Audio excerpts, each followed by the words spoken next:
सुकिनो लूका school में नया transfer student बनकर आता है। क्लास में टीचर उसे सबसे पीछे वाली सीट पर बैठने के लिए नहीं है। अचानक दोनों की कुर्सियां अपने आप पीछे की ओर गिर जाती हैं। ये पूरा नजारा नोबिता अपनी आंखों से देख लेता है। स्पोर्ट्स क्लास के दौरान लूका सबसे आगे दौड़ता हुआ फिनिश लाइन पार कर जाता है, जबकि दूसरी तरफ नोबिता रेस खत्म होने के बाद भी दौड़ ही रहा होता है। घर पहुँचते ही नोबिता सबसे पहले डोरेमोन से पूछता है कि चांद पर बनाया गया खरगोशों का राज्य कैसा चल रहा है। डोरेमोन भी इसे देखने के लिए बेहद उत्साहित था। वह एनीवेयर डोर निकालता है ताकि दोनों चांद के दूसरी तरफ जा सकें। जैसे ही दोनों निकलते हैं, उनके जाने के तुरंत बाद लूका नोबिता के कमरे में पहुंच जाता है। सुनाई देती है जो पृथ्वी की भाषा का मजाक उड़ा रही थी। यह आवाज एक छोटे से कछुए की थी जिसका नाम था मोजो। जब लूका एनीवेयर डोर खोलता है तो उसमें से तेज खिंचाव पैदा होता है। उसी समय नोबिता की माँ ऊपर कमरे से अजीब आवाज सुनकर आती है, लेकिन तब तक कमरा पूरी तरह खाली हो चुका था। पृथ्वी से लगभग 3,80,000 किलोमीटर दूर चांद पर खरगोशों का राज्य केवल एक दिन में तैयार हो चुका था। यह पूरा इलाका चमकती बांस की कोम्पल मिलने पर उछल रहा था, लेकिन जैसे ही उसने डोरेमोन और नोबिता को देखा वह डर गया। तभी नोबिता को एक गुफा दिखाई देती है। अंदर जाकर वह देखता है कि वही खरगोश अपने परिवार के साथ को भेंट करते हैं।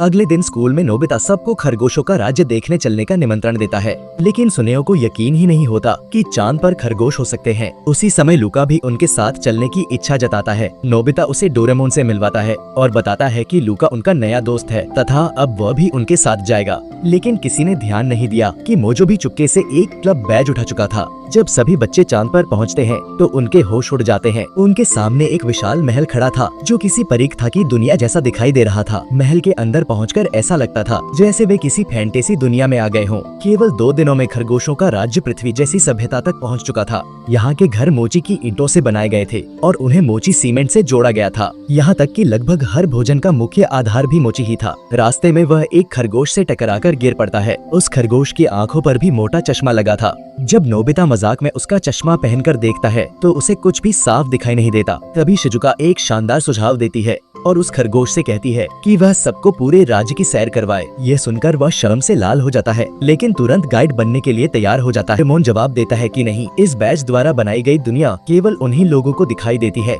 जो उस सिद्धांत का हिस्सा बनते हैं। उसी समय खरगोशों के राज्य के सिनेमा हॉल में एक फिल्म दिखाई जा रही थी। सब लोग आराम से फिल्म का आनंद ले रहे थे कि तभी अचानक कुछ अजीब होने लगा। एक विशालकाय राक्षसी बिल्ली पर्दे के पीछे से निकलकर सीधे हॉल के अंदर आ गई। उसने एक ही मुक्के में दीवार तोड़ डाली। राक्षस को देखते ही नोबिता को लगा कि उसने उसे कहीं देखा है। कुछ ही क्षणों बाद उसे याद आया कि यह वही खरगोश राक्षस था जिसे उसने कभी मजाक मजाक में अपनी कल्पना से बनाया था। राक्षस एक एक करके सब कुछ तबाह करने लगा, यहाँ तक कि उनके गाइड खरगोश को भी उसने अपने मुंह में निगल लिया। अगर उसे जल्दी नहीं रोके रेलवे ट्रैक को नष्ट कर दिया। हालांकि यह डोरेमोन के लिए कोई बड़ी बात नहीं थी। उसने अपने जादुई पॉकेट से सुपर ग्लव्स निकाले और सभी की मदद से तेजी से गिरती हुई ट्रेन को सुरक्षित रोक लिया। लेकिन इसी खुशी के बीच एक समस्या खड़ी हो गई। नोबिता अचानक कहीं दिखाई नहीं दे रहा था। दूसरी तरफ वह राक्षस किसी चमकती हुई वस्तु का पीछा कर रहा था। नोबिता भी उसके पीछे जाने की कोशिश करता है, लेकिन जल्दबाजी में उसका टेलीकॉप्टर नीचे गिर जाता है। तभी नोबिता अपने पास मौजूद उड़ने वाली डिस्क उसकी तरफ फेंक देता है।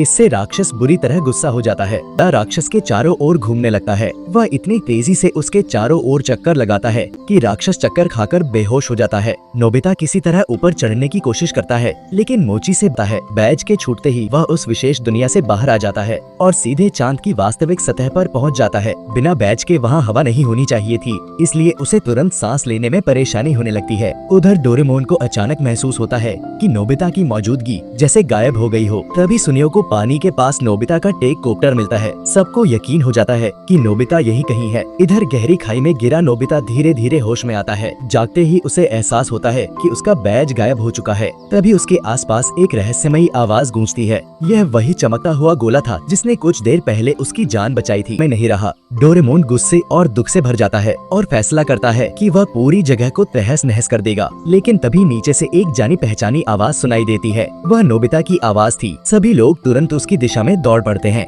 डोरेमोन सबको सावधान रहने के लिए कहता है, लेकिन अगले ही पल खुद फिसलकर नीचे गिर जाता है। इसके बाद जियान, सुनेओ, शिजुका और बांध के अंदर एक और दुनिया छिपी हुई थी। वहीं पर लूका की बड़ी बहन लूना भी मौजूद थी। उसने बताया कि यह जगह चांद के अंदर मौजूद प्राचीन लावा सुरंगों को बदलकर बनाई गई है। इसके बाद लूका एक और चौंकाने वाला सच बताता है। वे लोग वास्तव में चांद के निवासी नहीं थे। उनका जन्म सौरमंडल से बहुत दूर स्थित एक ग्रह पर हुआ था जिसका नाम था कागुया स्टार, लूका और उसके साथी एस्पार नामक एक अत्यंत दुर्लभ जाति के सदस्य थे। पूरे ब्रह्मांड में उनकी संख्या केवल 11 थी। दोस्तों को उनकी शक्तियों के बारे में सुपर पावर से कम नहीं था। तब लूका बताता है कि एस्पार लोगों की और मोजो की उम्र लगभग 2000 साल पहुंच चुकी थी। लूका बताता है कि वह हमेशा पृथ्वी पर रहना चाहता था, लेकिन वहाँ पहले से ही विकसित सभ्यता मौजूद थी, इसलिए उन्होंने चांद को अपना नया घर बनाया। डोरेमोन अब भी एक बात को लेकर परेशान था। उसके सामने बैठे ये लोग अविश्वसनीय शक्तियों के मालिक थे। वे चाहे तो किसी भी ग्रह पर शानदार जीवन जी सकते थे, फिर भी उन्होंने चांद जैसी सुनसान जगह को अपना घर क्यों चुना? लूना उन्हें उस रहस्य का जवाब देने के लिए एक विशाल अंतरिक्ष यान के पास ले जाती है। यह वही अंतरिक्ष यान था जिससे वे लोग हजारों साल पहले इस सौर मंडल में आए थे। लूना बताती है कि इस यान में मौजूद तरल नाइट्रोजन और चांद की सतह पर मौजूद बर्फ की मदद से उन्होंने यहाँ हवा तैयार की थी। यही कारण था कि नोबिता बैच खोने के बाद भी जीवित बच गया था। अचानक आल से दोबारा गाने की गुजारिश करता है। जैसे ही आल गाना शुरू करता है, उसकी आवाज पूरे क्षेत्र में गूंज उठती है। इसके बाद वे लोग वहाँ मौजूद एक रहस्यमय क्रिस्टल बॉल को देखते हैं। उसके अंदर 2 व्यक्तियों की छवि दिखाई दे रही थी। वे थे डॉक्टर गोडार्ड और उनकी पत्नी। नोबिता गौर किन आल की सबसे बड़ी शक्ति उसकी गायकी नहीं थी, उसके पास भविष्य देखने की क्षमता भी थी। उसी समय मोजो शिकायत करने लगता है कि पृथ्वी वाले हमेशा खरगोश को कछुए से तेज बताते हैं। वह दावा करता है कि अगर लोग उसकी असली रफ्तार देख लें तो उनकी सोच बदल जाएगी।